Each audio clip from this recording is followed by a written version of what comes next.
todos esta tarde a este nuevo webinar Lanao que se titula La anguila, proceso y desarrollo de una exposición de pintura. Os recuerdo que, bueno, pues que más o menos la intervención o el webinar durará 1 hora y que se va a grabar y que luego lo podréis consultar o lo podréis volver a ver en el canal de YouTube de Lanao. Os recuerdo que, bueno, os pediré que por favor que no encendáis la cámara ni utilicéis el micro y que las preguntas o los comentarios que queráis hacer los hagáis a través del chat y cuando terminen las intervenciones, pues en la medida de lo posible se trasladarán y se intentarán responder o comentar. Bueno, pues tenemos esta tarde con nosotras y con nosotros a Paula Bonet, a la escritora y pintora Paula Bonet, y a Cristina Chumillas, que es historiadora del arte y comisaria de la exposición que ha estado expuesta en Lanao en los meses de marzo y mayo. Voy a hacer una breve presentación, aunque quizás innecesaria, pero voy a hacer la presentación y luego pues les voy a dar la palabra para que empiecen a conversar entre ellas y comencemos así este webinar.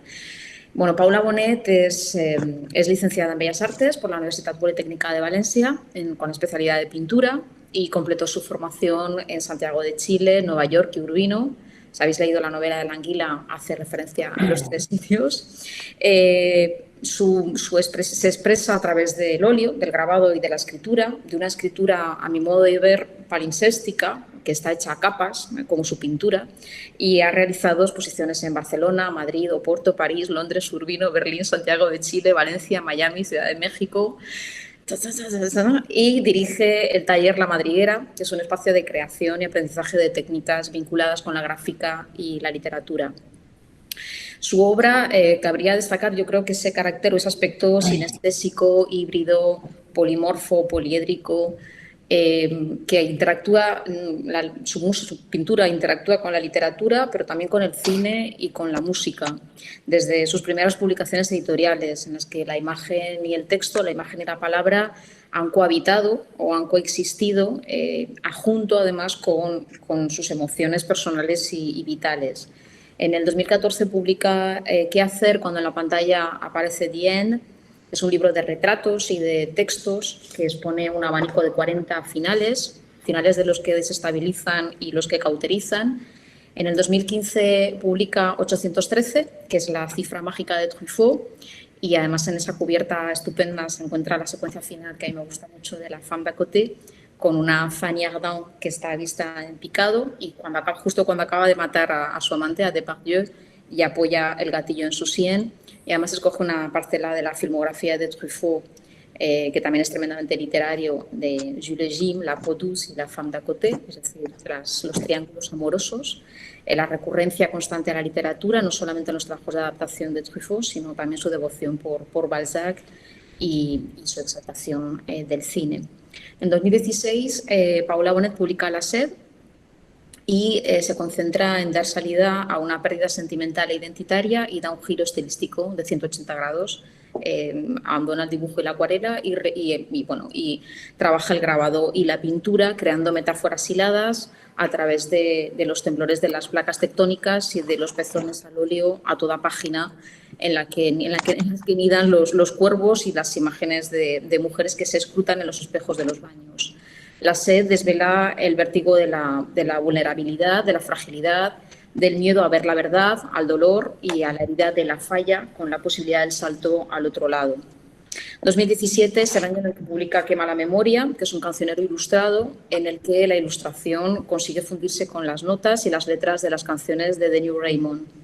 En 2018 publica Por el olvido, con Aitor Saraiva, que es una estructura especular con Bolaño, en el que conjuga eros y tánatos, cruces de caminos, collages, segmentos, textos manuscritos, fotografías de ellos, de otros, óleos, dibujos, gama cromática en negro, retratos, juegos con la disposición de la página y Memento Mori, con esa portada de oscuridad y con la textura de las tapas del libro enteladas. No sé si hay una correspondencia con las tapas enteladas en blanco de La anguila, ahora me comentaréis. Y Roedores, en 2018, Roedores, cuerpo de embarazada sin embrión, en la que da voz al silencio y desgarra un tabú, visibiliza el aborto espontáneo, del que poco o nada se habla. Y ese mismo año recibe la alta distinción de la Generalitat Valenciana con la medalla al Mèrit Cultural.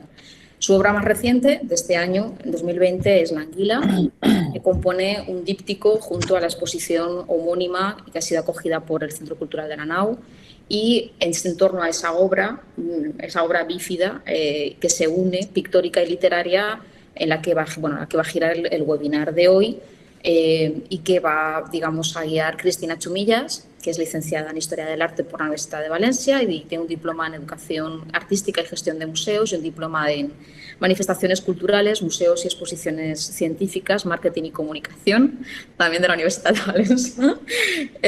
Ha trabajado en el sector de las galerías de arte de la ciudad desde 2006 hasta el 2019, y alternándolo con la publicación de textos en medios culturales y en catálogos de exposiciones, casi siempre vinculados a la ilustración o al cómic, como el Inventario del Cómic Valenciano de 2018-2019. También ha comisariado diversas exposiciones, entre las que destacaríamos Only Paper junto a María Tinoco en la Rambleta en el 2013, Ocultes Ilustrades en la Nau en el 2018, con Magdiego y Melanie Llonar, La Mar de Ilustrades, invitada por Tomás y Clara Borría en el Centro de Octubre, en el Centro del 9 de Octubre en el 2019, Dreamers 2.0, dentro del 9º Festival 10 Sentidos en las Naves en 2020, y la exposición de la que vamos a hablar en este webinar, que es La Anguila. Esto es un cuadro, no una opinión, que actualmente es la responsable del Departamento de Arte de My Artist Lab como consultora de decoración vertical y coordinadora del proyecto Valencias Ilustra, que pone en valor nuestra ciudad a través de la mirada de ilustradores e ilustradoras valencianas. Voy a daros la voz, ahora voy a daros la palabra para que comencéis a conversar acerca de la exposición de La Anguila. Esto es un cuadro, no una opinión, en el sentido de comenzar por la génesis, ver el proceso de desarrollo, combinado evidentemente con la redacción o con la escritura del texto, del tejido de La Anguila, y el proceso también creativo de la obra, de la exposición, de cómo se articula, de cómo se ha estructurado en estas tres partes, y de la herencia, la carne y la pintura, el planteamiento del catálogo, cómo se han elegido esas voces femeninas que no son textos teóricos, sino que se ha pretendido que sean textos creativos, además marcando las tres partes. Y ala, ya, os doy la palabra a vosotras. Muchas gracias, Adela. Muchas gracias a todos y todas las que os habéis conectado y estáis aquí. Gracias, Paula, una vez más. Y bueno, la verdad es que ahora ya casi en esta última parte, Adela, como que me he ido ya casi adelantando las preguntas, ¿no? Pero bueno, vamos a ir poquito a poco. Yo antes de comenzar, pues bueno, quería hacer un poquito de resumen, ¿no? de lo que ha sido y lo que es todavía, porque esa exposición, yo creo que aunque se ha recogido de la Nau, la exposición todavía existe y yo creo que va a perdurar, en parte también por ese magnífico catálogo, ¿no? que vamos a tener y que nos va a recordar siempre esta exposición. Pero bueno, sí que quiero hacer un poquito de resumen para todos, ¿no? en qué ha consistido el proyecto de La Anguila. La Anguila, esto es un cuadro, no una opinión. Es una exposición que, como bien nos adelantaba Adela, consta de tres partes: la herencia, la carne y la pintura. Esas tres partes podrían haber sido perfectamente tres exposiciones individuales. Ahora le preguntaré a Paula a ver si en algún momento se lo habría llegado a plantear de esta manera. Y se podían diferenciar claramente entre sí, bien a nivel temático, porque cada una de ellas en realidad está abordando un tema diferente, pero también bueno, por los colores, por las texturas, por la forma en sí, ¿no? a nivel plástico. Sí que es verdad que las dos primeras quizá estaban un poco más conectadas entre sí que la tercera.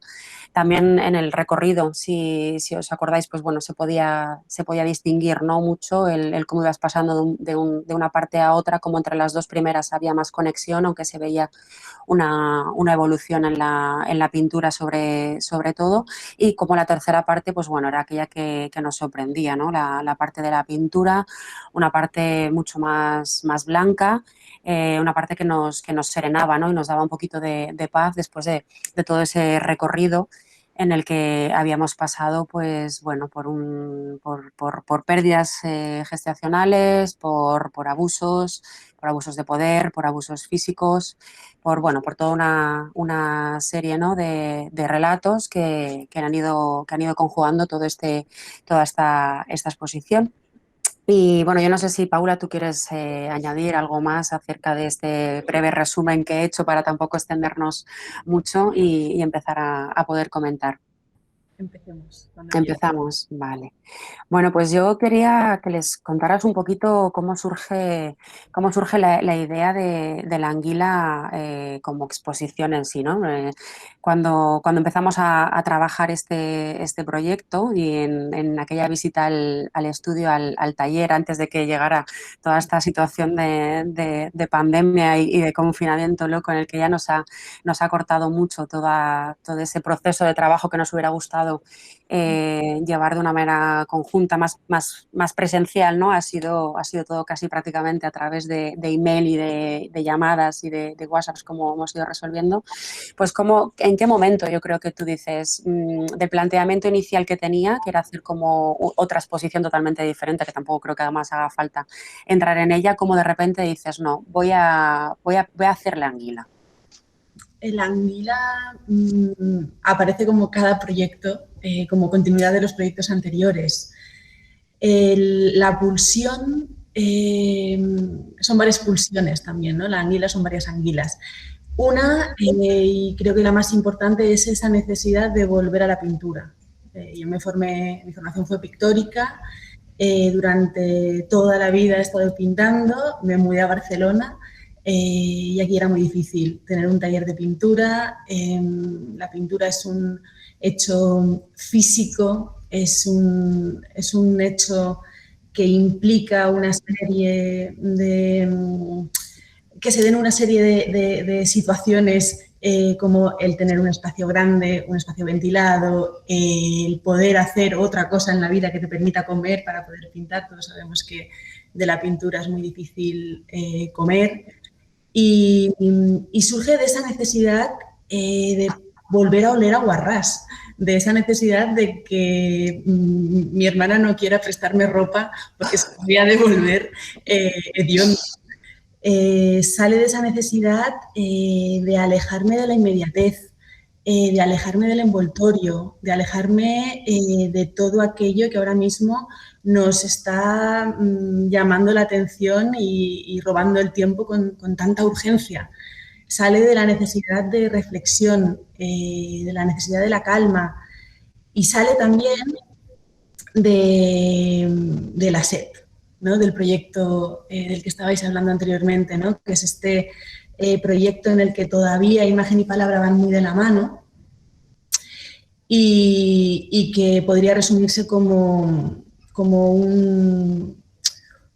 un derrumbamiento, ¿no? Como un entender, por fin, que esa igualdad de género que se nos ha prometido desde pequeñas no es tal, no es real, y que aquello con lo que estamos luchando no es lo que pensamos que es, sino otra cosa, ¿no? Entender nuestro lugar en el mundo como un espacio lleno de trampas, ¿no? Lleno de bombas que en cualquier momento puedes pisar, activas sin saber cómo y te explotan, ¿no? Y de las que además te responsabilizan a ti, ¿no?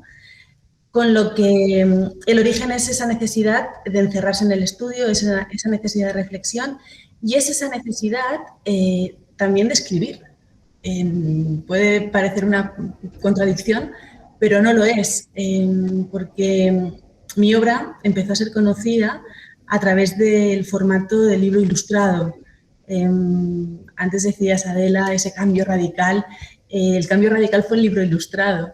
La gente que conoce mi obra desde antes de que fuera públicamente conocida, a estas personas les sorprendió mucho, ¿no? Ese tipo de imagen mucho más complaciente, ¿no? Mucho más accesible. Con lo que yo había estado escribiendo, mi objetivo era escribir, yo había estado escribiendo apoyándome de la imagen. Para mí el argumento de autoridad para atreverme a publicar textos era el dibujo, era la pintura, era el grabado. Dibujo a lo largo de los últimos 10 o 12 años y en el formato libro ilustrado, digo, y pintura y grabado a partir de la sed, ¿no? Que como digo es ese proyecto en el que entiendo que necesito volver a un lugar que para mí es seguro, que es el Taller 99. Hoy estoy un poco afectada porque ha fallecido Roser Bru, por eso igual me veis un poco despistada. Bueno, necesitaba volver a ese lugar, ¿no? A ese lugar al que llegué con 21 años, la huida que analizo en la segunda parte de La Anguila, tanto en el libro como en la exposición, y que para mí fue encontrarme con mi voz, ¿no? Fue encontrarme en un lugar que no solo era un lugar seguro para mi cuerpo, sino que era sobre todo un lugar seguro para mi desarrollo emocional y mi desarrollo intelectual, ¿no? Es en Chile, es en el 99 cuando encuentro, cuando entiendo que ir a talleres, que ir a clase en la universidad, ¿no? No es ir a acabar siendo un sucedáneo de otra cosa que admiras, ¿no? Sino es ir a encontrar tu voz, ¿no? Y los mejores profesores y profesoras son aquellos y aquellas que ven cuáles son tus puntos fuertes y cuáles son tus puntos débiles y son capaces de acompañarte durante un tiempo necesario, ¿no? Y después soltarte, no tanto imponer lo que ellos o ellas piensan que es pintar o que es escribir, ¿no? Eso es La Anguila, la necesidad de escribir y, por tanto, de separar imagen de palabra, ¿no? Y entender que pintar es mirar, pero que escribir también es mirar. Y que tanto cuando te enfrentas a un proyecto pictórico como cuando te enfrentas a un proyecto literario, no es tan importante lo que quieres decir, sino cómo vas a abordarlo. Por eso me ha gustado mucho, Adela, cuando hablabas de todas esas capas, ¿no? Para mí la parte más compleja de La Anguila, tanto de la pintada como de la escrita, eran los engranajes. Eran los engranajes y era que una disciplina influyera en la otra, pero de una manera casi invisible, ¿no? Estaba separando voluntariamente imagen de palabra en el formato libro, con el objetivo de que el lector o la lectora no tuviera por qué saber que existía una exposición, no buscara esa exposición y que la persona que visitara la exposición no necesitara buscar esa traducción, no sé exactamente la palabra, pero esa búsqueda también en la palabra. Y al mismo tiempo que en la pintura hubiera mucha literatura y que en el libro hubiera mucha pintura, ¿no? Yo quería que, a pesar de que no haya, y este a pesar no tiene ninguna connotación negativa, ningún dibujo, ninguna pintura en el libro La Anguila, cuando el lector o la lectora acabara de leerlo, sintiera que tiene pintura, ¿no? en las manos, que se había manchado las manos de blanco, ¿no?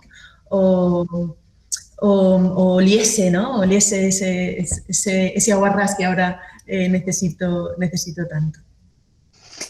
Muy bien. La verdad es que sí, que lo que comentabas de ese cambio, ¿no? Que había habido, que al final es verdad que quizá la sed ya abre las puertas a cambio que, como tú bien comentas, en realidad retomas, ¿no? De esa pintura que había estado ahí y que se había quedado, pues bueno, un poco, digamos, escondida, pero no por nada, sino también muchas veces por la situación, ¿no? Como tú bien dices, lo que es el dibujo, lo que es la ilustración, pues te abrió un camino, no solo que te ofreció una notoriedad, un reconocimiento, el que tu obra llegara al público, sino que evidentemente, pues bueno, te ha dado un sustento, que es con el que tú siempre has dicho, ¿no? Que me ha permitido poder vivir, poder mantener un estudio, abrir un taller, que ese taller además se haya ampliado, el poder ahora también además pues tener otro de pintura, ¿no?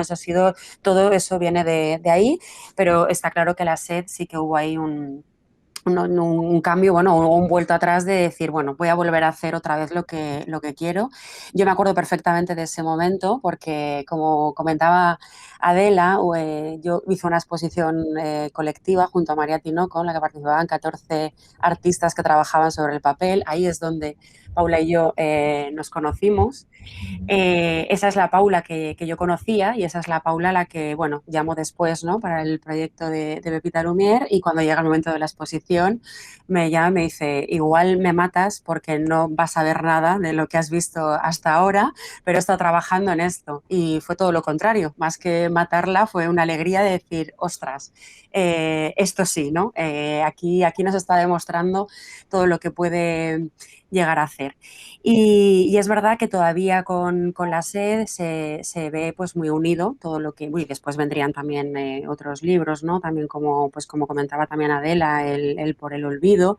Y es verdad que hasta ahí pues abordabas muy bien y te sabías enfrentar perfectamente a la escritura y a la pintura, digamos, ¿no? Por poner un poco de resumen, aunque en tus libros ilustrados ha habido de todo, ha habido pintura, ha habido dibujo, ha habido grabado, ha habido fotografía, ha habido de todo, ¿vale? Pero lo abordabas muy bien los dos. Cuando llega este momento de separarlo, tú dices, yo quería que en la exposición hubiera literatura y que en el libro hubiera pintura.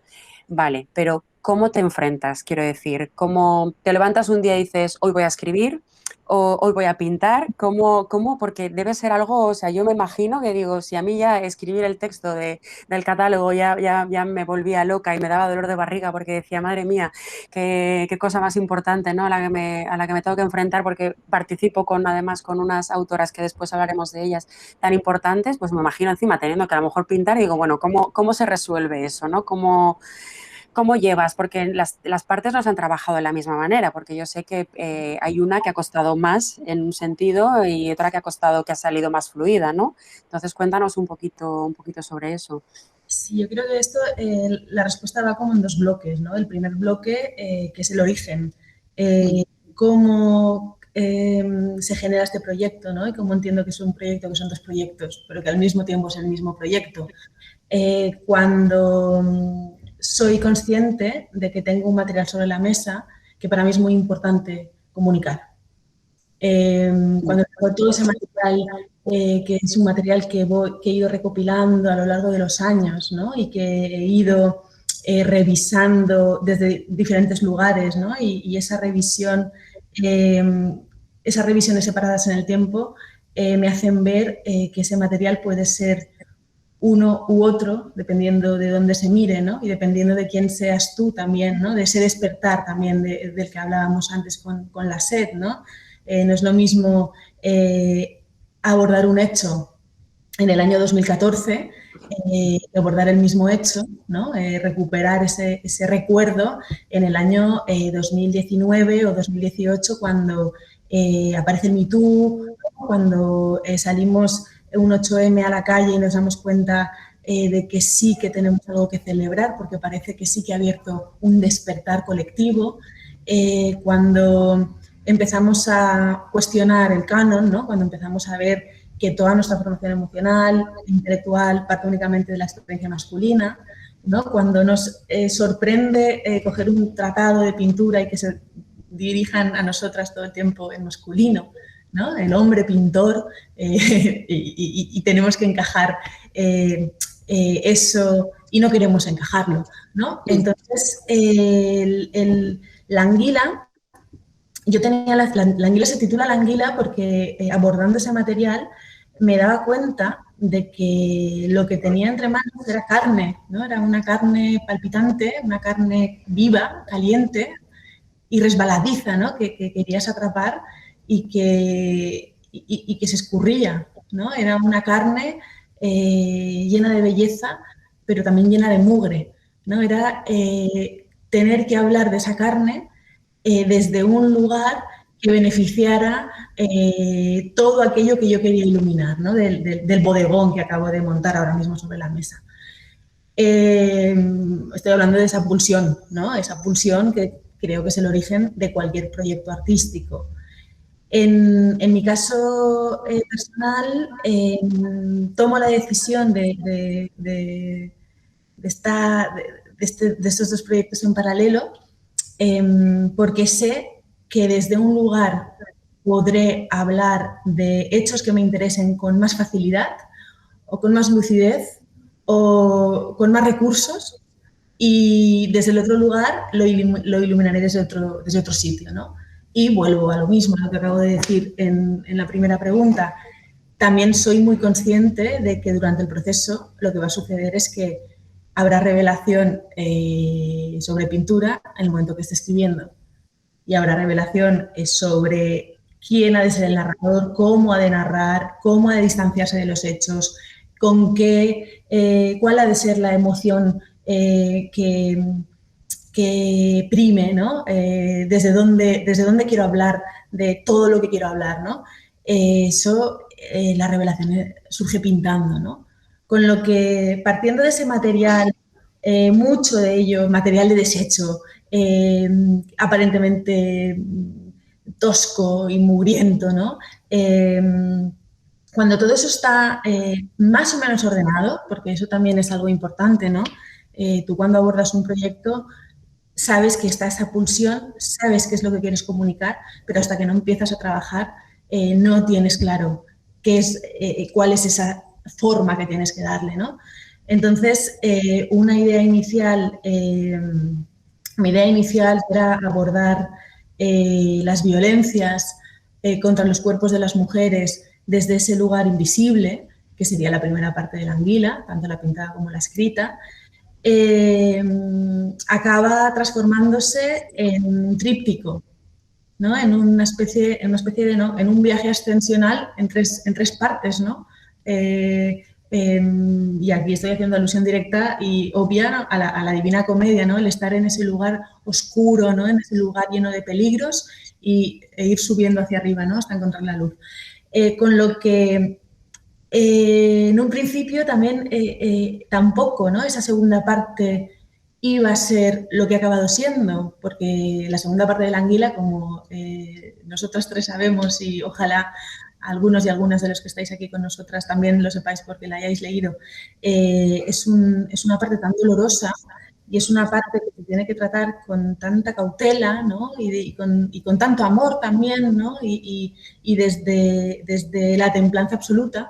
Yo pensaba que era otro libro, ¿no? Lo que tú decías, Cristina, porque estas tres partes que aparentemente son tan dispares y que luego sí que los engranajes las vinculan bien, ¿no? las unen bien, porque durante el proceso de ejecución de ambas anguilas sucedieron cosas. Una, por ejemplo, muy importante para mí, conocer a Nell Leyson, que es una de las voces importantes del catálogo, ¿no? Conocer a Nell Leyson y hablarle de mi proyecto La Anguila, ¿no? De la metáfora del animal que muta, que tiene que adaptarse a la situación para sobrevivir, ¿no? Que está vinculado con la muerte y la maternidad tan cerca, ¿no? en este pez. También tirando del hilo de mi anterior trabajo, que es roedores, cuerpo de embarazada sin embrión. Y al hablarle de estas violencias e intimar bastante con ella y sentirme muy afortunada por ello, es ella la que lo verbaliza por primera vez, ¿no? Tienes que contar esta historia ahora, porque estamos hablando de agresiones y ¿cuáles son más invisibles? O sea, ¿cuáles son, por final, estas agresiones de la segunda parte que hablan de acoso, que hablan de manipulación, que hablan de agresiones físicas, ¿no? Que hablan de violaciones, el propio sistema las sigue invisibilizando. ¿Cuántos agresores señalamos y siguen de rositas? ¿No? Ayer mismo se publicaban muchísimos artículos sobre el terror de la semana pasada en España, ¿no? Sobre las 6 muertes en manos de agresores de 6 personas, de 6 mujeres, ¿no? De 5 mujeres, una de ellas estaba embarazada, ¿no? Y cómo en los propios medios los nombres que se dan son los de las víctimas, ¿no? Cuando el que ha cometido la agresión es un hombre, ¿no? No me quiero extender por ahí, pero es para que entendáis cómo de importante era para mí trabajar desde un lugar de templanza esa segunda parte, ¿no? No quería trabajarla con rabia, no quería trabajarla pegando puñetazos sobre la mesa, ¿no? No quería trabajarla sintiéndome víctima, porque hemos de decir también que gran parte de la anguila parte de mi autobiografía. Fui trabajando pintura y literatura a la vez Y eso es otra cosa otro hecho que para mí ha sido beneficioso, ¿no? Porque yo soy muy incontinente, estoy todo el tiempo trabajando, ¿no? Entonces, va muy bien que esos tiempos de reposo de una disciplina los emplee trabajando sobre la misma idea, ¿no? Sobre el mismo proyecto en otra disciplina, porque estos tiempos de reposo son imprescindibles en ambas, ¿no? Y esta idea inicial, esta idea que tan pronto se convirtió en un proyecto en 3 partes, se rompió también rápidamente, ¿no? Porque vi que en pintura sí que necesitaba esas 3 partes, necesitábamos esa luz del final de la anguila para no salir de la sala en un estado demasiado, no sé cómo definirlo, pero en la novela no necesitábamos esa tercera parte de luz. La novela tenías que acabar de leerla y, como dicen en Chile, quedarte en la mierda. Y ser tú quien buscara esos asideros, ¿no? Y esa luz, ¿no? Y quien fuera capaz de salir de ese agujero. He de decir que esa tercera parte, que pensaba que iba a ser muy fácil de escribir y muy difícil de pintar, fue la más fácil de pintar, porque también es donde yo desaparezco y ahora hablaremos de eso. Y fue muy difícil renunciar a la parte escrita, ¿no? Porque, como he dicho, era la más fácil de escribir. Fue muy difícil renunciar a ella y tuve que hacerlo, y la solución que encontré fue elegir 10 momentos luminosos, 10 momentos importantes, y luego como colocarlos en esas 2 zonas oscuras de manera estratégica para que la náusea, ¿no? que te acompaña en la lectura, el llanto, ¿no? o la falta de aire no fueran tan agresivas. Muy bien. Es verdad que lo has ido trabajando de una manera paralela y muy bien. Y me gustaría saber un poco, igual que has sabido desarrollar la escritura y la pintura de esa manera tan cohesionada y que ha dado esos 2 resultados tan estupendos, si esa evolución en la pintura, sobre todo a nivel más técnico, ¿no? más plástico, ha salido también de esa manera más natural. Quiero decir, pasas de una figuración que no es la figuración que ya comentábamos, a la que quizá el público estaba acostumbrado, sí, en los 3 primeros cuadros que están más oscuros en la exposición, que además son 3 cuadros intervenidos a posteriori y trabajados para la anguila, pero que ya venían de la SED, porque ahí ya es donde tú comentas que se gesta todo, ¿no? Pero tenemos ese panel estupendo, ese políptico tan maravilloso que teníamos de fetos, en los que se llega a ver todavía una figuración amorfa y deforme, pero hay. Y ya pasamos a una segunda parte en la que no hay, para acabar en una abstracción total, ¿no? Y plena, una abstracción que, bueno, esto es una anécdota así un poco personal, pero la voy a contar, y es que hablando un día con ella, tiempo antes de la exposición, yo creo que todavía no habíamos ni tan siquiera hablado de lo que iba a ser el proyecto inicial, me dice, bueno, no sé, igual un día pinto un cuadro blanco con un punto verde. Y cuando me mandó los primeros cuadros blancos dije, lo ha hecho. Lo ha hecho. O sea, al final, no sé si estaba de una manera consciente o no, pero ha llegado hacia esa abstracción. Entonces, no sé, cuéntanos también un poco eso, porque me imagino que también al final es porque esa parte tenía que acabar así, quiero decir, tenía que acabar con lo que ya yo comentaba en el texto y comentaba también el día de la presentación, y lo hemos dicho muchas veces, que es porque en realidad nos has dejado con esa parte final, que a mí me encanta que esté en la exposición, aunque no esté en el libro, que tenga esa exposición, ese regalito final en el que estamos observando al final la obra de arte simplemente por el hecho de ser arte, ¿no? De que igual a lo mejor ha sido con esa intención, o ha sido simplemente porque eso es lo que ha salido en ese momento. La respuesta es que yo necesitaba desaparecer y necesitaba también alejarme de lo que toda la vida me han dicho que es pintar, de lo que se aplaude públicamente como pintura y de ese ego inflado con el que nos solemos encontrar, ¿no? Pienso que si algo ha de trascender en algún momento será la obra y no tanto la artista, ¿no? y esta locura, ¿no?, en la que estamos también en estos tiempos que nos han tocado vivir, ¿no?, de esa búsqueda del estilo, eso a mí me parece un absurdo, ¿no? Lo importante es esa pulsión de la que hablábamos al inicio, es tener algo que decir. Y lo importante es aprender a mirar desde donde uno mira, donde una mira, y saber que esa mirada va a mutar también, porque tus intereses van a ser otros y porque el paso del tiempo evidentemente te va a colocar en otros lugares, ¿no? Con lo que yo me di cuenta pintando, cuando estaba trabajando el proyecto Roedores, Cuerpo de Embarazada sin Embrión, que es un proyecto que aborda las pérdidas gestacionales, el tabú, ¿no?, de esas pérdidas gestacionales que son tan habituales y que, otra vez, vuelvo a lo mismo, el sistema acaba culpabilizando a las mujeres, ¿no? Es otras de esas violencias, ¿no? Lo primero que les dice es que tienen una tara o que no han hecho algo bien, o bueno, que el problema está en su cuerpo, ¿no? Yo recuerdo pensar qué suerte tengo que pinto, qué suerte tengo que dibujo, ¿no? Porque sé que hay ciertos hechos que voy a ser incapaz de verbalizar, no voy a saber explicármelos y no voy a saber explicarlos tampoco si en algún momento tengo esa necesidad de explicarme.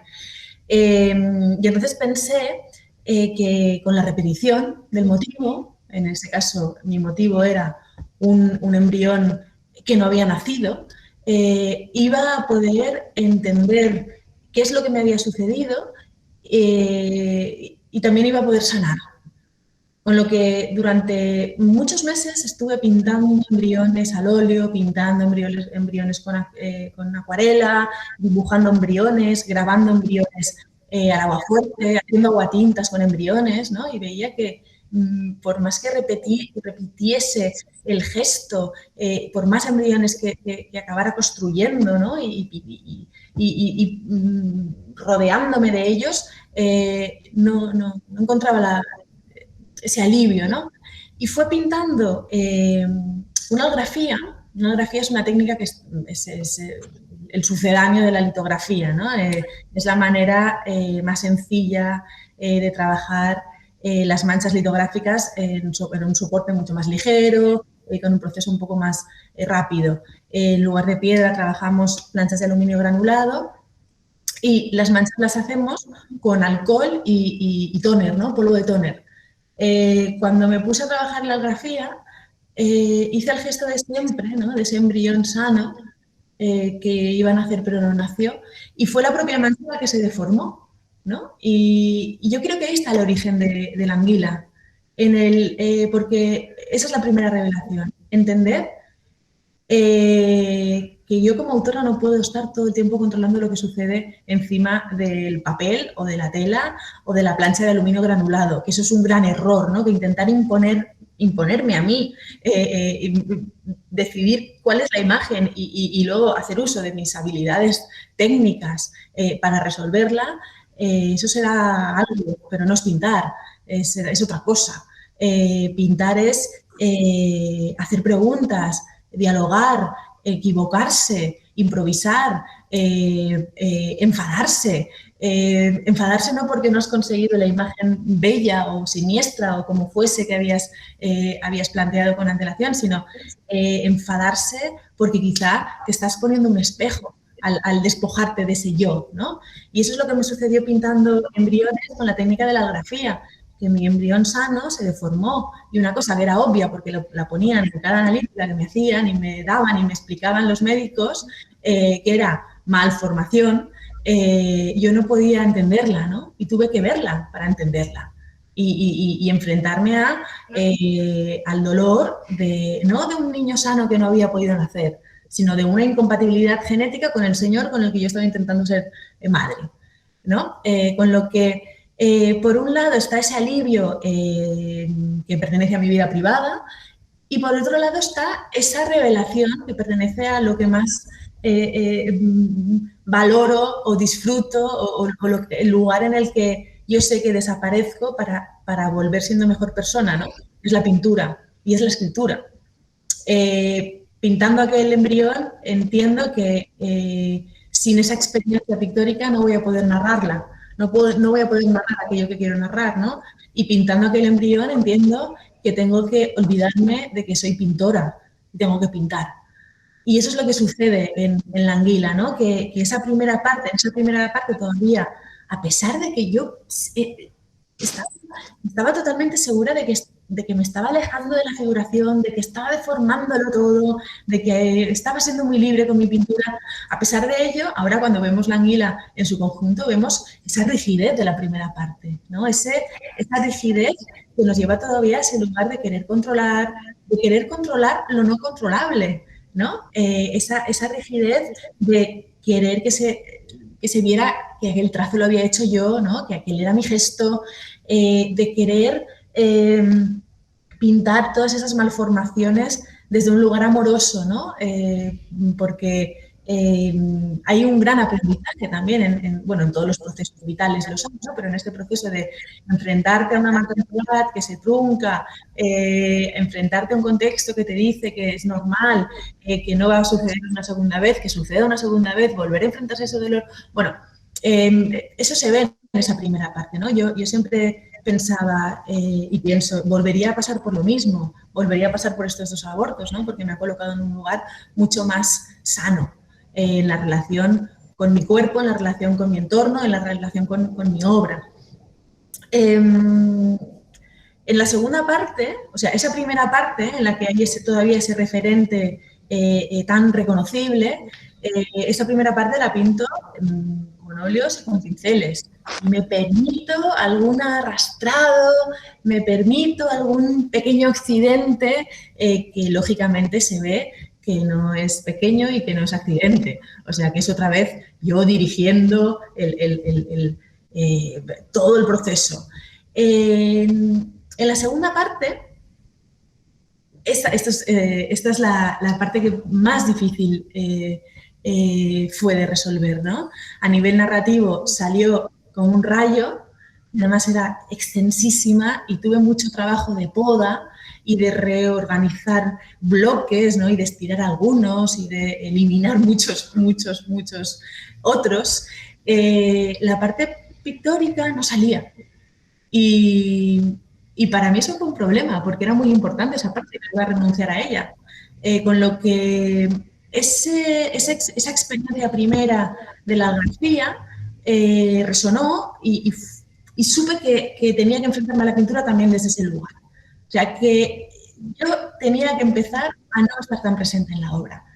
Y aquí hay otra contradicción, porque la pinté con las manos, o sea, estoy mucho más presente que en la primera, que está pintada con pincel.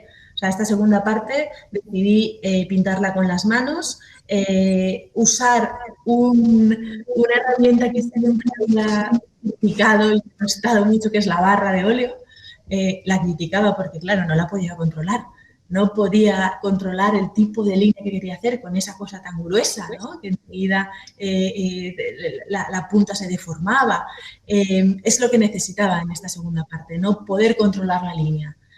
Y claro, esta segunda parte la pinté con las manos, muchas veces acababa cerrando los ojos y en ese puesto de cerrar los ojos me di cuenta de que lo que estaba haciendo era acariciar un cuerpo que no quería acariciar, con lo que me colocaba físicamente en un lugar muy desagradable, ¿no? Y para explicar esto mejor, le robo las palabras a Rafael Chirves y hablo de ese año que nevó en Valencia, ¿no? En el que hay un fragmentito de texto bellísimo, en el que habla de un niño al que le ponen al cuidado de la cesta de las anguilas, ¿no? Y de cómo el niño metía la mano dentro y hablaba de lo asquerosas que eran, pero de la imposibilidad de no estar tocándolas, ¿no? Me repugnaban, no podía dejar de tocar esos animales resbalosos. Eso es lo que hice en la segunda parte, no poder dejar de tocar algo que me repugnaba, ¿no? Y yo quería que no tuviera su referente físico, no quería que se viera que era lo que estaba pintando. Pensaba que me estaba acercando a un lugar muy abstracto. Una vez vimos la segunda parte colgada, era evidente lo que estaba pintando. Era evidente para un niño de 6 años. Y en ese caminar, ¿no? En ese caminar hacia él, quiero no anticipar la imagen que voy a acabar creando y no estar tan presente en mi obra, llegó la tercera parte, ¿no? Que yo creo que es la que más he disfrutado, porque era la más difícil también, ¿no? Porque era pintar con blancos, que es otra vez uno de mis grandes terrores como pintora, ¿no? El blanco que todo lo mancha y lo ensucia, ¿no? Y lo transforma en leche. Lo difícil es pintar con blanco. De hecho, el libro, La anguila, empieza justamente con un bote de pintura blanca que el personaje que lleva mi nombre cuando es muy pequeño, cuando tiene 6 o 7 años, lanza por una terraza, ¿no? Lanza la pintura blanca en la calle, porque su abuelo, que es una persona a la que adora y admira y con la que no puede, sin la que no puede vivir, le dice, después de haber estado pintando juntos una pared, que ha sobrado muy poquita pintura y que eso se tiene que tirar, ¿no? Entonces, ¿qué hago? Pues lo tiro por la... Entonces, la anguila, la novela ya empieza con una masa blanca de pintura cayendo. En ese momento la niña entiende que no debería haberlo hecho así, pero ya no puede parar la masa que va cayendo y cómo se estampa contra un coche blanco, ¿no? El blanco sobre el blanco, el lienzo inmaculado, ¿no? Esa tercera parte era muy difícil de resolver, es la que más disfruté porque ya no había pinceles, ya no había manos y había un diálogo muy abstracto y muy sereno con el proceso, ¿no? El resumen podría ser que pinté aprovechando las diferentes inclinaciones del suelo del taller y respetando esos tiempos de secado y sabiendo que tenía que seguir respetándolos y entonces no haciéndolo, ¿no? También, iba a decir atreviéndome, no, permitiéndome romper con la academia, ¿no?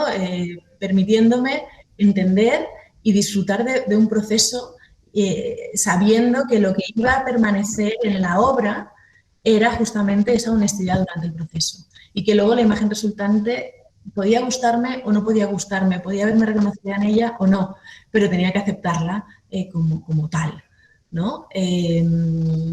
Este podría ser el resumen, ¿no? El academicismo que yo siento que estoy rompiendo en esa primera parte, la segunda parte en la que me acerco a una abstracción que estoy tocando y una última parte en la que es la pintura, el aguarrás y el accidente, la inclinación del piso. El accidente me refiero claro, yo además pinté esa exposición en el taller antiguo en un espacio de 3,5 metros por, no llegaba a 5, 4 y algo. Entonces, imaginad, o sea, no, apenas me podía separar para ver bien las piezas grandes, con lo que las sacaba al patio, que también era un problemón porque el espacio era muy estrecho, para poder alejarme y verlas desde donde debía verlas. Al mismo tiempo, a medida que la exposición crecía, mi espacio se reducía y tenía que almacenar el mismo espacio. Y luego ya, y esto es,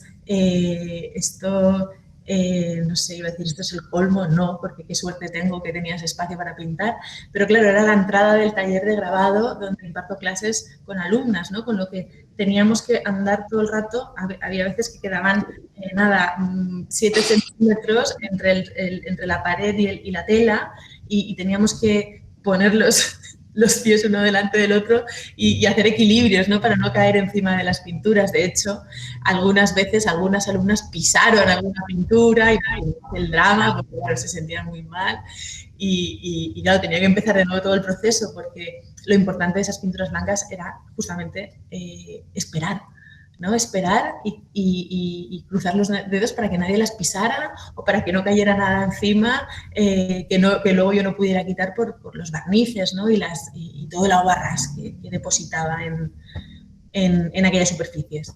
Sí, he de decir que bueno, que conocí ese espacio, que ahí vimos un poco una parte sobre todo de la primera, de ese políptico de efectos con el que empezábamos en La Anguila, en la parte de la herencia, que me lo presentaste por partes, que era como de, bueno, estos serían el bloque de los 9 primeros, a continuación irían estos, luego irán cambiados, no lo sabemos, pero he de decirte que fuiste muy valiente de afrontar un proyecto tan grande en todos los sentidos, con todos los temas que has tratado.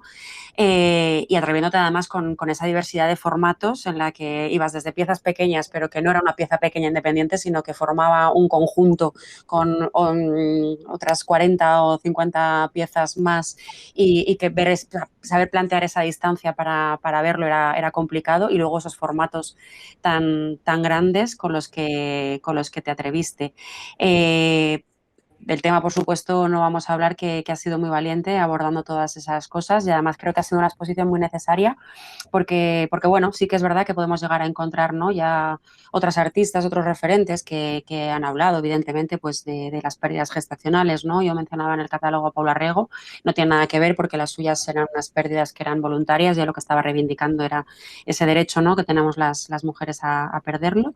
Pero bueno, sí que es verdad que desde la posición que tú lo has hecho, pues la verdad es que has sido muy, muy valiente, porque es verdad que es un tema que está bastante silenciado, ¿no?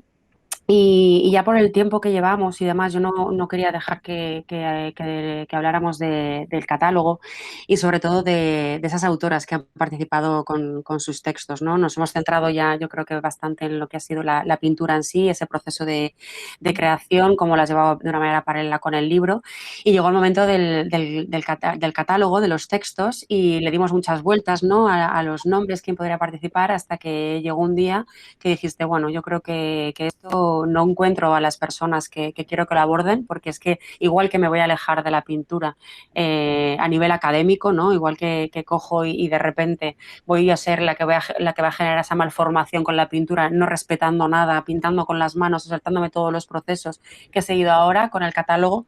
Digamos que quiero un poco también salirme de ese academicismo, ¿no? No quiero recurrir a gente que venga del mundo curatorial, ¿no?, o más académico, o que tenga más que ver con el nivel artístico, sino que vengan de más del terreno de la literatura, ¿no?, y que acaben unidos, que sean mucho más metafóricos, y que aquel que esté leyendo el catálogo, al final acabe descubriendo también, pues bueno, una exposición a través de otro tipo de texto.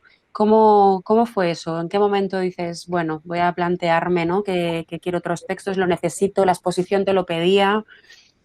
Es que yo creo que nunca pensé en textos escritos desde ese lugar de academicismo pictórico. Para mí la anguila, y luego otra cosa muy importante, o sea, la anguila no se está intentando demostrar nada desde ningún sitio, o sea, la anguila aparece, existe porque ha de aparecer y ha de existir, y si yo hubiera tenido en cuenta qué público iba a acercarse a ella, cómo se iba a recibir esta exposición o esta novela, pues que no la habría hecho, ¿no? Porque habría sido ponerme en un lugar, habría sido muy cruel conmigo misma colocándome en ese lugar después de todo el trabajo que hemos hecho, ¿no?, de poder despojarnos de tanto ruido y de tantas presiones y de tanto envoltorio caduco y absurdo, ¿no? Con lo que la anguila es pintura y la anguila es escritura, y el catálogo tenía que estar escrito por escritoras, porque además luego aquí también hay otra reivindicación evidente, ¿no? Ahora estoy enamoradísima de Emilia Pardo Bazán. Ella misma tenía el prejuicio con las novelas, ¿no?, la gran novelista, filósofa. En una novela tienes que saber leer, y si sabes leer, en una novela vas a encontrar todo ese conocimiento, si es una buena novela. Con lo que hay mucho conocimiento en los textos que acompañan el catálogo, y los nombres los tuve muy claros. También tuve la suerte de que estaba funcionando muy bien mi anterior proyecto, Roedores, Cuerpo de embarazo en embrión, y que pude estar yendo a muchas ferias de libros, ¿no?, y a muchos festivals, y pude estar conociendo a hombres y a mujeres que me interesan como autores y como autoras literarios, y vi clarísimo también, ¿no?, quién había de hablar de qué y desde dónde. Y la poca información, o la información que se le tenía que dar a cada una de ellas, ¿no?, en el caso de que aceptara querer escribir en el catálogo. ¿Quién, ¿quién mejor que Cristina Morales para hablar del macho dominante que se impone en su virilidad, ¿no? O sea, desde ese lugar muy alejado a algunas de las pinturas de la exposición. O sea, necesitaba una voz así de contundente, ¿no? O Kate Bollig, ¿no? A la que le robé el término de espectadoras ya no sé hace cuántos años, allá por el 2014 o 2015. Kate Bollig con su solterona, ¿no? Con cómo en esa novela elige una palabra que está llena de connotaciones negativas, ¿no? Y se corona con ella, ¿no? Aquí hay una intención evidente, ¿no? De resignificar el lenguaje y además de cómo narra también, ¿no? Su autobiografía, poniéndola al lado de las biografías de estas señoras, ¿no? Que a ella la despertaron, ¿no? De sus despertadoras. Patricia Escalona, Laura Freixas, tú misma. Claro, tenían que ser Nel. Nel escribe desde Nel. Cuando yo estaba en los primeros meses de La Anguila, tenía muy claro, creo que esto ya sucederá en la siguiente obra, que no iba a haber ninguna cita. O sea, solo iba a haber una cita en mi novela, iba a ser la primera, la novela iba a haber una cita que le robé a Nell Leyson de su libro El bosque, que habla de la herencia. Luego no ha sido así, luego hay muchas citas en el libro. Pero en aquel momento en el que para mí esa cita era tan importante porque iba a ser la única y te estaba dando la clave de aquello que de aquello que ibas a encontrar en la novela, bueno, tuve la suerte de conocer a Nell, ¿no? Y contarle, ¿no? Y ella no me creía, enseguida le pasé el texto y se alegró mucho y bueno, empezamos a tejer esta relación tan bonita. Claro que vi algo pictórico en Nell cuando leía El bosque o cuando leía su anterior novela, ¿no? El blanco de la leche. Su madre es pintora. Es que Nell ha vivido en un taller de pintura desde muy pequeñita, ¿no? Con lo que tiene esa sensibilidad pictórica y sus textos rebosan pintura. Para mí es importante hablar de los procesos creativos desde ese lugar creativo y es importante el diálogo y es importante, y creo que eso es La Anguila también. La Anguila es un coro de voces de mujeres que están hablando desde lugares muy diferentes pero que consiguen crear un ser que es la suma de todas ellas. No con esto no estoy diciendo que La Anguila habla por todas las mujeres, no, habla por las mujeres que han conseguido encontrarse y unir sus voces y construir ese personaje, ¿no? Que esto creo que también es otra trampa, ¿no? De estas de las que estábamos hablando al principio y es una trampa que muchas veces el feminismo bueno, cae en ella, ¿no? Cómo se nos agrupa a las mujeres por ser mujeres, ¿no? Y cómo las mujeres tendemos a decir que hablamos por todas las mujeres. No es así. Yo estoy hablando por mí y ojalá haya muchas mujeres a las que les sirva mi discurso y que lo puedan usar y que sientan el alivio que yo he podido sentir leyendo El bosque de Nell Leyson. Y ahora ya siguiendo con el catálogo, y que yo de verdad os invito a todos y a todas los que nos estáis viendo que lo miréis, que lo ojeéis, porque es una delicia, es una maravilla y aprovecho y le doy las gracias a Didac por toda la paciencia que tuvo hasta que dio con lo que estábamos pidiendo, ¿no? La tela. Por terminar ya un poco y por darle también paso ya a Adela y a las preguntas de quien nos están escuchando. Esa conexión con la tela, ¿fue algo que lo tenías claro? Es verdad que viene ya venía de Por el olvido, pero también Roedores tenía una tela. Es esa conexión, esa unión con el lienzo en realidad, porque además el de La Anguila precisamente que es blanco, a pesar de que tú utilizas los lienzos que son de lino y tienen otro color, el blanco era evidentemente porque La Anguila era blanca, pero tiene una conexión con los lienzos, con la pintura también, de alguna manera. Sí.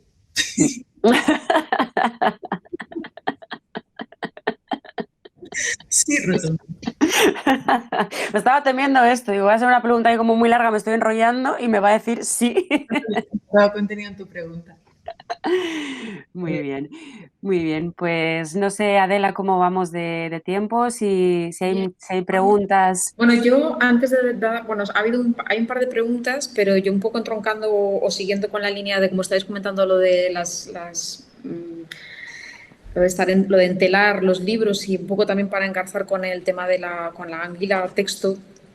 He notado algunas ideas, no son preguntas, son comentarios, en fin, no sé, algo que lanzo un poco para acabar también con el proyecto escrito, con la anguila, y es esa presencia plástica alquímica de la pintura en el texto, pero también la corporeidad del texto en sí, del tejido de las palabras, como estamos con el lienzo y con el entelado de las cubiertas, pues un poco también el tejer el texto, ¿no? Que de ahí viene la palabra, de hecho, esa urdimbre de palabras y esa búsqueda. Un poco estaba pensando cuando estáis hablando de la tercera parte de la exposición, ¿no? De esa llegada al blanco, que también es lo que también en escritura es la teñida página en blanco, ¿no? Es tanto el lanzar el cubo de pintura blanca al empezar, que es una cosa tremendamente simbólica, pero también el miedo a la página en blanco, y si no nos acordamos del protagonista de Shining, ¿no? Cuando está escribiendo delante de la máquina de escribir, ¿no?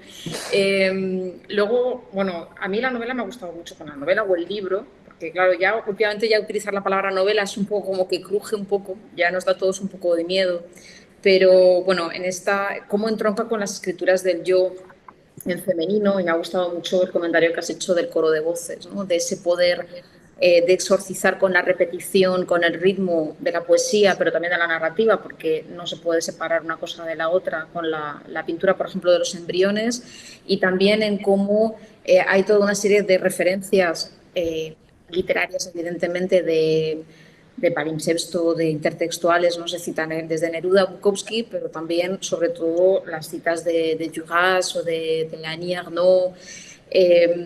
Incluso, bueno, pues me ha gustado mucho cómo, por ejemplo, cuando en la página 53 hablas del dolor de esos partos, de la amargura de expulsar un cuerpo sin vida del que se está conviviendo durante meses, y entonces hablas de Verdi, ¿no? de Dacia Mariani. Es decir, cómo hay una especie de vinculación o de uso, en el buen sentido del término, de esas experiencias expresadas a través de la literatura y que nos podemos apropiar todas, ¿no?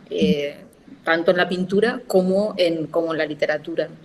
Y también un poco si quería preguntarte, o por lanzar una pregunta yo, y ahora enseguida te comento las preguntas de los que nos están escuchando, el tema también del relato de filiación. Bueno, me ha parecido muy interesante. Bueno, la novela es fragmentaria, ¿no? El fragmento también es interesante porque es el hueco, es lo no dicho, y ahí entramos un poco desde el Nouveau Roman a la cuestión esta de la narrativa contemporánea, de que es tan importante lo que se dice como lo que no, como lo que se trasluce o como lo que se vela, hablando de veladuras. En este texto fragmentario he pensado mucho en Sarraute también, en la cuestión de la subconversación y de lo que se dice y lo que no, de lo que se intuye, de lo que se verbaliza, de lo que no se verbaliza, y el uso de las cartas de tu abuela, uno de los abuelos, del relato de filiación, que también es importante, que también tiene mucho peso en estas escrituras del yo femeninas contemporáneas. Y bueno, era un poco también pues preguntarte o si quieres hacer algún comentario de en qué medida te ha ayudado esa especie digamos, no sé si decir de parábola o de alejarte para acercarte, de utilizar también el relato de familia, ¿no? para hablar de ti misma, ¿no? Y me imagino también que con esa continuidad o no bueno, en fin, no sé. Cuando dice Paula, sí. Está abriendo muchos caminos. ¿Qué me está pasando bien? Porque Cristina, después de bla, bla, bla, bla, bla, digo... Está abriendo muchos caminos, no sé cuál seguir, si seguirlos todos. Bueno, es un poco cosas que he ido anotando mientras que estabais hablando de cultura, yo estaba pensando digamos, en una especie de correlato con el texto escrito. El fragmentar es importantísimo y también, claro, vamos directamente a Dacia Mariani, ¿no? Esa Isolina rota, o sea, rota literalmente, una niña de 17 años a la que le practican un aborto que ella no desea con un tenedor y cómo la matan sin querer, ¿no? Cómo la rompen, ¿no? Y cómo la arrojan a un río para deshacerse del cuerpo, ¿no? Esta historia es es brutal y es terrorífica, ¿no? Porque es real y a día de hoy, bueno, Dacha Marain en los 80 publicó este libro maravilloso que se ha traducido hace nada, que ha publicado aquí en España Alta Marea, y nos contaba ese terror, ¿no? Cómo ella vuelve a Verona y tantas generaciones después siguen siendo los familiares de Isolina los que se avergüenzan de ser familiares de Isolina, ¿no? Es como la víctima es la vergüenza. Hablo mucho de esa fragmentación también en mi obra, ¿no? Cuando ese personaje al que yo encarno, ¿no? Que lleva mi nombre, ¿no? Y explica cómo se pinta a trozos, ¿no? Cómo se pinta literalmente a trozos, ¿no? Y cómo le entrega esos trozos a su profesor de pintura para que el profesor de pintura monte el puzzle como mejor le convenga, ¿no? Eso que provoca tanto dolor en nosotras, ¿no? De vernos a través de unos ojos que no son los nuestros, ¿no? Ese volver a hablar de que el deseo masculino es el deseo que conocemos, ¿no? Y sabemos muy poquito del nuestro, ¿no? El placer masculino es el placer que conocemos, sabemos perfectamente cómo colocarnos y cómo hacer que ellos lleguen a ese disfrute, ¿no?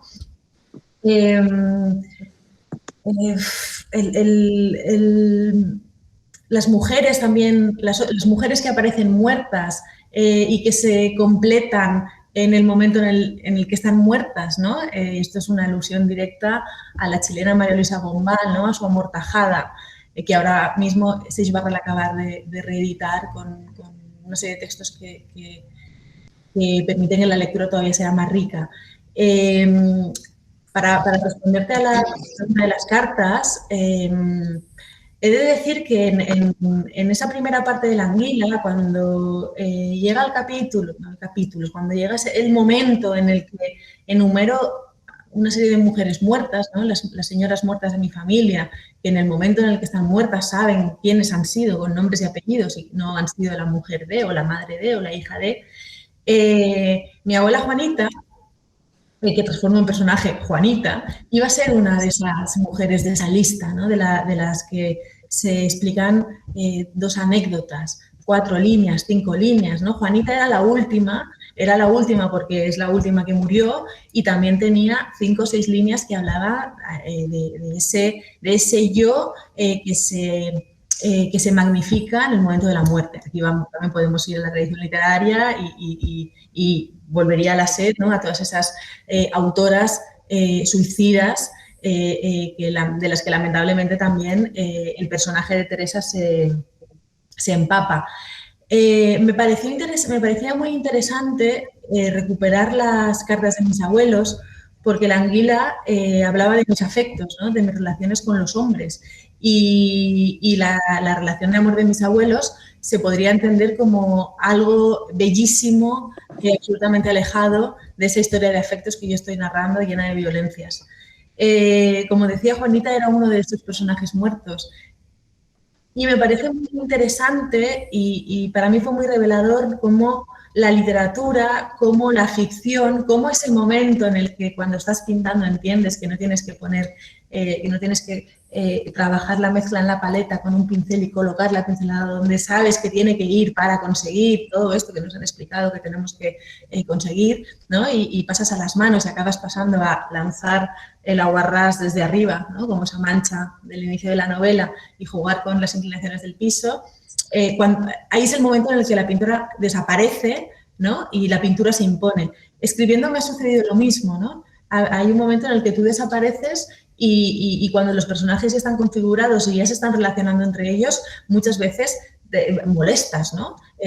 Tienes que estar allí porque no puedes no estar, pero ellos van haciendo lo que consideran oportuno.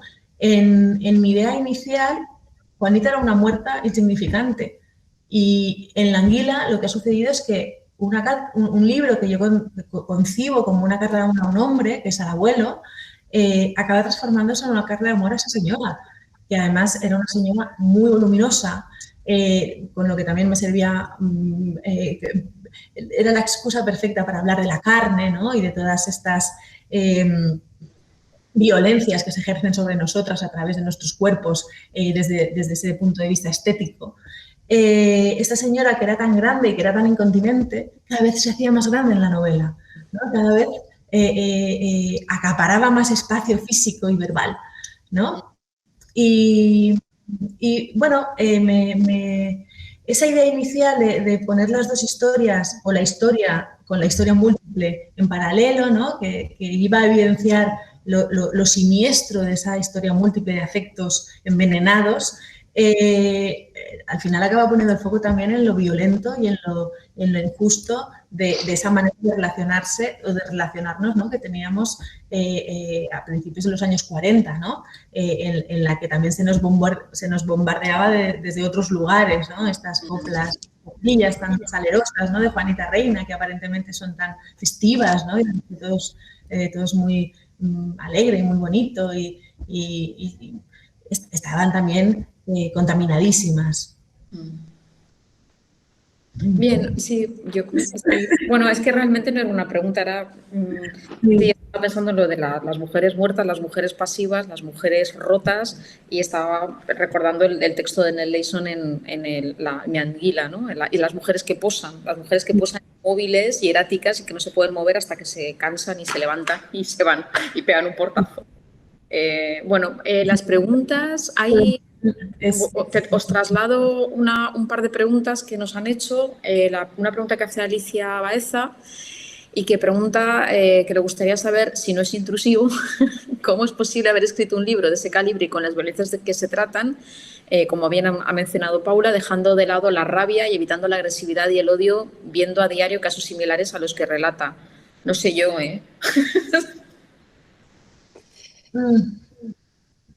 Bueno, ha sido difícil, claro que ha sido difícil, pero se tenía que hacer así, porque no me quería desautorizar, no podía, el modo no tenía que desautorizarme, con lo que, bueno, he tenido que esperar mucho para poder narrarlo desde donde quería y aún sabiendo lo que estamos diciendo todo el tiempo, que por más que denunciemos, las cosas no cambian. O sea, tenemos que seguir denunciando mucho y tenemos que seguir trabajando mucho para que empiece a abrirse alguna grieta, ¿no? Y realmente las cosas se coloquen en el lugar en el que han de estar. Pero vivimos en un sistema patriarcal donde el poder es masculino, donde todas las trampas otra vez están puestas para que seamos nosotras las que caigamos, y es absolutamente desolador y muchas veces desalentador saber que estamos en esta lucha, pero justamente por la lucha, ¿no? Y si con la novela consigo que suceda alguna cosa, pues me alegraré muchísimo. Pero bueno, para mí lo importante era la obra. Así como os estoy diciendo que yo quería desaparecer, también quería que el sujeto masculino desapareciera de mi obra. No quería que los protagonistas fueran los que no tienen que ser. Quería que fuera ese cuerpo que habitualmente encontramos, como dice Nell, ¿no? En el barro, ahogado, inmóvil y sin voz ni voto. Por eso lo he querido hacer de esta manera. Y luego también porque era importante hacer entender, esto lo hemos visto claramente estos últimos meses, ¿no? Con el documental de Nevenka, con lo que está sucediendo también en Telecinco, ¿no? Con Rocío Carrasco, cómo una víctima, cuando deja de ser víctima y se coloca en el lugar en el que tiene que colocarse y puede ser sujeto y nombrarse, el mismo sistema la vuelve a victimizar, ¿no? O la coloca en lugares absolutamente injustos y desagradables. Es importante tener eso en cuenta y yo no quería que eso fuera el origen o lo más evidente de mi trabajo. O sea, para mí lo evidente de mi trabajo tenía que ser mi trabajo. la pintura tenía que ser pintura. Por eso la pintura desaparece en la última parte de la exposición y se funde con la vida y se ordenan los blancos desde el blanco más sucio hasta el blanco más limpio. Eso no quiere decir que en el próximo proyecto solo pinte en blanco. Quizá vuelvo a la figuración porque necesito la figuración para... no es esa la declaración de intenciones. No sé si le he respondido. Pero... Sí, además, Javier Peiro pregunta algo que está relacionado con la anterior pregunta y es, ¿esperas que tu experiencia a través de este proyecto de exposición, libro, pueda ayudar a otras mujeres igual que la literatura y el arte de otras autoras te han ayudado a ti? Ojalá, ojalá. Inshallah. Pero Ojalá. bueno, es lo de siempre, tampoco no escribimos ni pintamos con esos objetivos tan obvios, ¿no? Escribimos y pintamos desde otros lugares, ¿no? Y qué es o sea, ¿cuál ha de ser la función del arte, si es que el arte tiene función? Es que, claro, con esto nos colocamos también en territorios muy complejos. Ojalá sirva mi experiencia para que haya mujeres que puedan, como una anguila, ¿no?, escapar de esos lugares de agresión, pero es que es muy difícil escapar de esos lugares de agresión. Por eso, perdonad que antes me he desviado, por eso también quería hablar de estos agresores desde este lugar de enamoramiento, ¿no? Porque cuando sucede lo de Nevenka y una señora grita por la calle, pues a mí no me acosan si yo no me dejo, que las personas que piensan esto lean un relato en el que puedan entender cómo una se puede enamorar de un maltratador, cómo una mujer se puede enamorar de una persona que la está manipulando. Y yo no quiero dejar al lado ese amor, porque ese amor también es real, ese amor también construye y destruye, pero la novela está llena de cosas bellas y de cosas hediondas y ese era el objetivo también, ¿no? Que pudieran relacionarse y convivir como conviven en la vida real.